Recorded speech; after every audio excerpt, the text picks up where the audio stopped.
Bom dia a todos, me chamo Maria Luísa e hoje vamos falar sobre a Corte Internacional de Justiça e o Brasil. O nosso grupo é composto por Almir Andrade, Matheus Pomponê, Rodrigo Silva, Juliana Cerqueira, Jorge Alcântara, Ruth dos Santos e Laís Silva. Nossa problemática é a seguinte: quais argumentos influenciam o incoerente posicionamento do Brasil quanto à cláusula de jurisdição obrigatória da Corte Internacional de Justiça e por que a reaproximação se faz necessária? Para isso, devemos fazer uma breve contextualização da Corte Internacional de Justiça. O Estatuto da Corte Internacional de Justiça surge no contexto pós-guerra como um anexo à Carta da Organização das Nações Unidas, ONU, no ano de 1945, tendo um papel de extrema relevância no âmbito internacional. Com sua sede em Haia, na Holanda, tem seu funcionamento estritamente vinculado ao seu estatuto. A Organização das Nações Unidas ela foi criada em 1945 com o intuito de preservar as futuras gerações do flagelo da guerra que dizimou milhares de vidas, tornando ilegal o uso da força pelos Estados como meio de solução de conflitos. Nesse sentido, o uso de instrumentos alternativos de resolução de conflitos internacionais foi estimulado pela sociedade internacional contemporânea, e a jurisdicionalização do direito internacional após a Segunda Guerra Mundial foi um marco histórico civilizatório. Como forma de garantir o êxito desse objetivo, foi fundada a Corte Internacional de Justiça em 45, tendo como principal documento constitucional e regulatório, como já dito, seu estatuto. Contudo, somente começou a funcionar em 1946 como sucessora da Corte Permanente de Justiça Internacional. A CIJ encontra previsão no artigo 92 da Carta da ONU, o qual dispõe da seguinte forma: a Corte Internacional de Justiça será o principal órgão judiciário das Nações Unidas. Funcionará de acordo com o Estatuto Anexo, que é baseado no Estatuto da Corte Permanente de Justiça Internacional e faz parte integrante da presente Carta. Do dispositivo mencionado, podemos concluir que a CIJ atua como órgão jurisdicional supremo da ONU e, atualmente, é o foro mais importante no tocante à solução internacional de conflitos entre seus Estados-membros, visto que é dotado de uma competência internacional ampla, pois, além de dirimir as lides entre os referidos Estados, também é responsável por prestar esclarecimentos sobre questões de direito internacional. Como regra, a atuação da CIJ será limitada a alguns requisitos, uma vez que, para solucionar o conflito, é necessário que os Estados envolvidos sejam membros da ONU e reconheçam previamente a competência contenciosa da Corte, aderindo à cláusula de jurisdição obrigatória prevista no artigo 36, parágrafo 2º do seu Estatuto. Nesse contexto, o Brasil, desde 1948, vem se recusando a reconhecer a competência contenciosa da CIJ, negando-se a aderir à cláusula de jurisdição obrigatória, apesar de ser um dos seus membros originários, que é o que nós traremos a seguir a problemática dessa negativa de adesão à cláusula de jurisdição obrigatória. A Corte é composta por 15 juízes de diferentes nacionalidades, que são eleitos para um mandato de 9 anos com possibilidade de reeleição, sendo que a renovação de um terço dos membros é feita a cada 3 anos, e os idiomas oficiais são o inglês e o francês. O exercício das funções se dará em caráter exclusivo, sendo vedada qualquer outra ocupação de caráter profissional.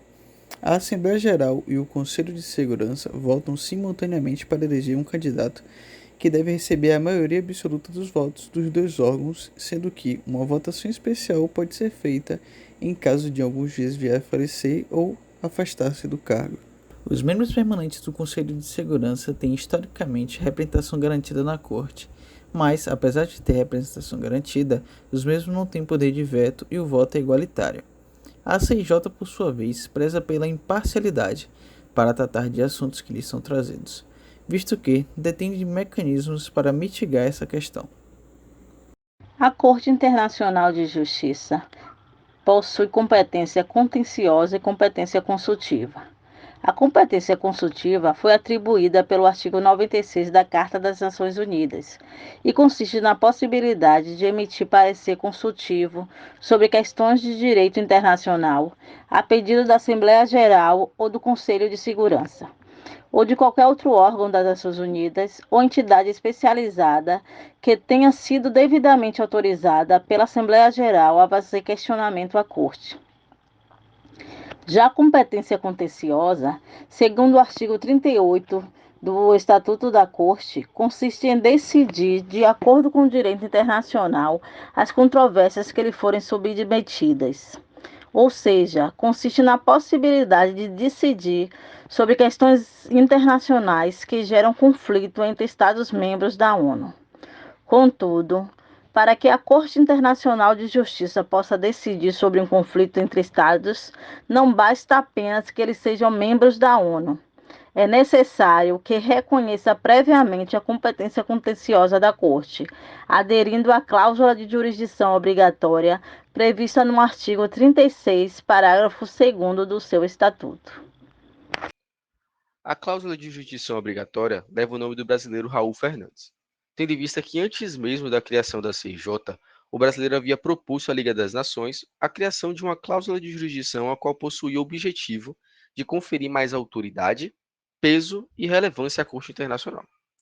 Hoje a CIJ se tornou um dos maiores instrumentos que compõem o sistema das Nações Unidas, substituindo a Corte Permanente de Justiça Internacional e adotou a ideia dada por Raul Fernandes, criando a referida cláusula na Convenção Americana que tratava sobre a resolução pacífica de conflitos.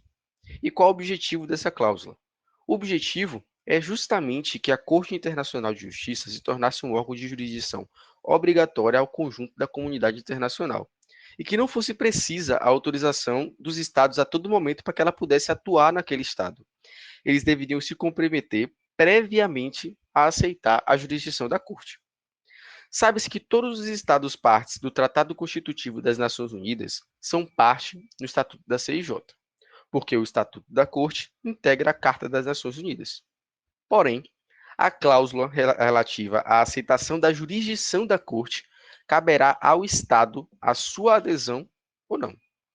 Interpretando essa cláusula da CIJ, fica definido que no momento da adesão do Estado ao Estatuto da CIJ, esse novo membro poderá aceitar a cláusula Raul Fernandes e definir as condições em que a jurisdição da CIJ será obrigatória para ele. Se eles aceitam, potencialmente eles são jurisdicionáveis ante a Corte. Quer dizer, eles podem, se consentirem, ter seus litígios julgados pela Corte. A cláusula é facultativa, mas a jurisdição, uma vez aceita, ela será obrigatória. O posicionamento do Brasil, a gente vai ver um pouco mais detalhado à frente, é negativo. Mas, por ironia do destino, a cláusula de jurisdição obrigatória da CIJ leva o nome de um brasileiro. Bom dia. A atuação da CIJ somente se torna possível quando os estados aceitam sua jurisdição, cláusula jurisdicional, que pode ser dado por diversos meios. No tocante a posicionamento internacional, precisamos primeiramente falar dos países que, de certa forma, influenciaram na adesão a essa cláusula de jurisdição da CIJ, tal seja, França e Estados Unidos. Em 1974, a França ela abandona a cláusula de jurisdição obrigatória após o caso contra a Austrália e Nova Zelândia. Bom, qual é o contexto? A França, em 1960, iniciou os testes atômicos para estudar seu arsenal bélico e, para não prejudicar sua população nos efeitos radioativos, resolveu fazer o teste no Pacífico Sul.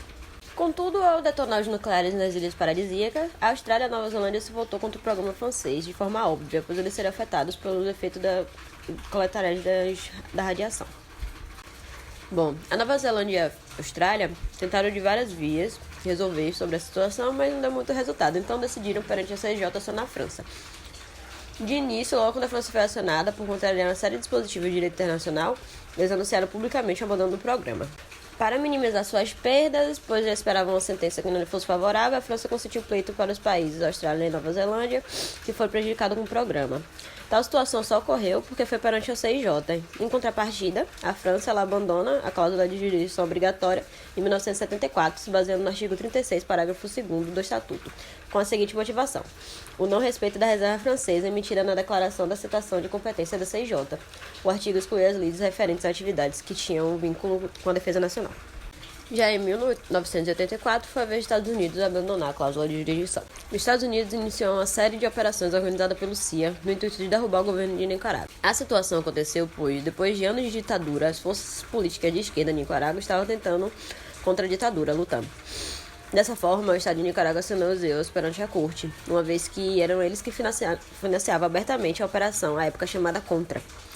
Os Estados Unidos alegou legítima defesa da democracia, dizendo que estava se opondo contra a Nicarágua para não deixar expandir o comunismo na América Latina, pelo contexto Guerra Fria, em nome dos princípios da segurança coletiva.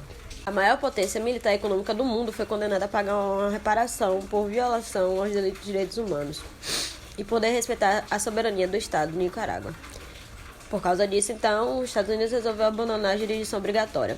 Vale lembrar que, só a título de curiosidade, como tem o poder do veto, os Estados Unidos bloquearam a execução dessa sentença, impedindo que Nicarágua tivesse qualquer compensação sobre a situação. Bom, a Corte Internacional de Justiça, ela trouxe inimigos durante anos por defender direito internacional acima dos interesses geopolíticos de alguns estados poderosos. Dentre os membros permanentes do Conselho de Segurança, apenas o Reino Unido adere à cláusula. O próprio Brasil, inclusive, por motivos alheios e contraditórios, também não faz parte de jurisdição. Não só ele, como outros países de várias potências se veem de fora dessa cláusula, devido à crítica aos detratores da Corte, acusando-os inclusive de imparcialidade.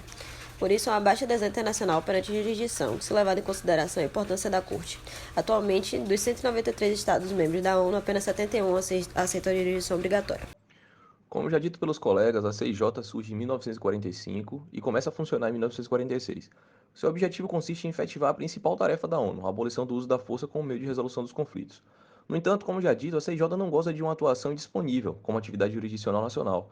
Ela requer imprescindivelmente que o Estado seja adepto à cláusula de jurisdição obrigatória de seu estatuto, além de, claro, ser um membro da ONU. O Brasil, em que pese ter participado como membro originário da Corte, com cláusula de adesão temporária entre 1945 e 1948, após esse período vive às margens da jurisdição do mais importante órgão judicial internacional. A delegação brasileira, no sentido de criar essa cláusula de adesão temporária, remete a uma noção de que já se almejava a retirada, sendo o ingresso no Estatuto da Corte apenas focado na moderação das demandas pós-guerra que exalavam entre os Estados. Nesse contexto, a proposta brasileira se mostrou como um meio-termo, tendo em vista que as grandes potências exigiam a possibilidade de uma adesão casuística à Corte. O Estatuto da Corte, no entanto, não permitia essa adoção casuística, se enrijecendo no sentido de que, ao aderir, os Estados necessariamente se sujeitariam à sua jurisdição.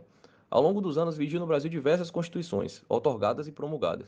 Entretanto, a adoção à Corte jamais se efetivou.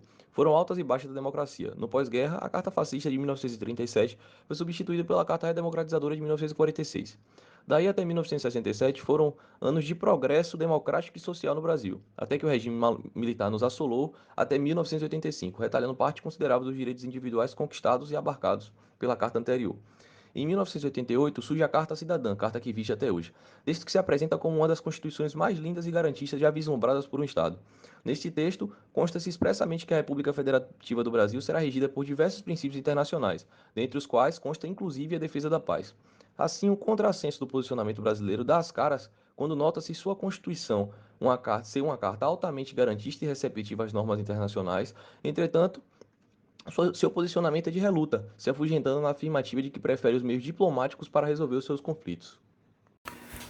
Como já foi dito anteriormente, ao ratificar o Estatuto da CIJ em 1945, o Brasil aderiu à cláusula de jurisdição obrigatória, mas com a reserva temporal. Por isso, em 1948, essa adesão perdeu a eficácia e desde então o país está à margem da CIJ.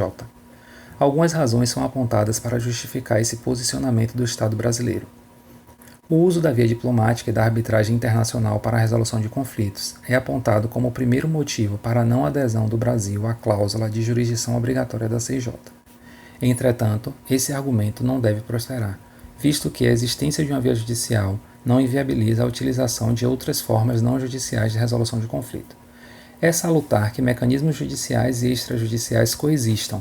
Por isso, ao aderir à cláusula de jurisdição obrigatória, o Brasil não precisaria e nem deveria deixar de utilizar outros meios de resolução de conflitos. O segundo motivo apontado pelos detratores da CIJ para justificar a não adesão do Brasil à cláusula de jurisdição obrigatória é uma possível parcialidade da Corte. Como já trazido anteriormente pelo colega Almir, a Corte possui mecanismos para mitigar a possibilidade de parcialidade. Entre esses mecanismos, citamos a necessidade de maioria absoluta de votos para a tomada de decisão, a ausência de ponderação de votos e a inexistência de poder de veto dos estados que possuem representação garantida. O terceiro motivo para a não adesão do Brasil à cláusula de jurisdição obrigatória é o mau exemplo da França e dos Estados Unidos, países que, apesar de possuírem membros permanentes na CIJ e de terem aderido inicialmente, renunciaram à cláusula momentos depois, como já citado pela colega Juliana. Esses são os principais motivos apontados pelos críticos da CIJ para justificar a continuidade do posicionamento do Estado brasileiro em relação à cláusula de jurisdição obrigatória desta Corte, ou seja, a não adesão. Mas, conforme exposto, tais argumentos são duramente rechaçados. A seguir, apresentaremos os principais motivos para justificar a necessidade de adesão do Brasil à cláusula de jurisdição obrigatória da CIJ. Em relação aos argumentos a favor da adesão do Brasil à cláusula de jurisdição obrigatória da CIJ e a necessidade de reaproximação entre o Brasil e a CIJ, vejamos que a adesão do Brasil à cláusula de jurisdição obrigatória se valida a partir dos seguintes pontos. O substrato essencial deste dispositivo seria a reciprocidade, pois somente os países que subscrevessem a cláusula de jurisdição obrigatória podem se valer dela.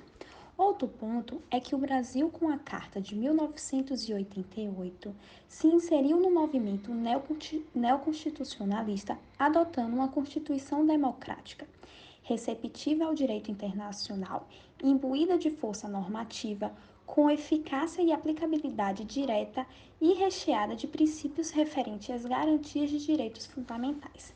Assim, seu engajamento com o direito internacional pode ser desprendido de uma série de seus dispositivos, assim como o artigo 4, o artigo 5º, parágrafo 3º e o artigo 5º, parágrafo 4º da Constituição Federal de 88. Ao mesmo tempo que a Constituição valoriza o direito internacional público, o Brasil reluta em aderir à cláusula de jurisdição obrigatória da CIJ. A preferência acordada com os meios diplomáticos e com a arbitragem internacional não deveria invalidar a opção pela via judicial, que seria mais uma importante via de acesso para a pacificação de conflitos. Além de ser contrária aos princípios da sua Carta Magna, a posição brasileira referente à CIJ também macula a imagem internacional. Ao mesmo tempo em que o Brasil se apresenta ao mundo como uma potência regional em ascensão, liderando a missão de paz no Haiti e pleiteando uma vaga permanente no Conselho de Segurança da ONU, ela adota uma atitude incompreensível no que tange o mais importante instância internacional. A partir daí, também há necessidade, que haja uma reaproximação do Brasil com a CIJ. Bom, a gente pode concluir, portanto, que apesar de constituído por uma carta democrática totalmente receptiva a cortes e estatutos internacionais, o Brasil ele continua relutando na aceitação à corte, no argumento de que prefere se utilizar da via diplomática para a resolução dos conflitos. Neste mesmo sentido, outras grandes potências também relutam na aceitação à cláusula de jurisdição obrigatória. Seja por imaturidade ou por influência, a decisão de permanecer às margens da corte representa um posicionamento extremamente divergente das normas e arcabouços do direito brasileiro. Tal postura é como uma fuga aos valores e posições adotadas pela Carta Magna. A adesão do Brasil à cláusula de jurisdição obrigatória da CIJ não representa apenas uma mera reaproximação entre um Estado e uma corte internacional. Simboliza e reforça os valores esculpidos na Constituição brasileira e é um quesito que impacta a posição de um país que deseja ter sua imagem associada a uma possível liderança regional que preza pelo respeito ao direito internacional. Por isso, a reaproximação entre o Brasil e a CIJ se faz extremamente necessária.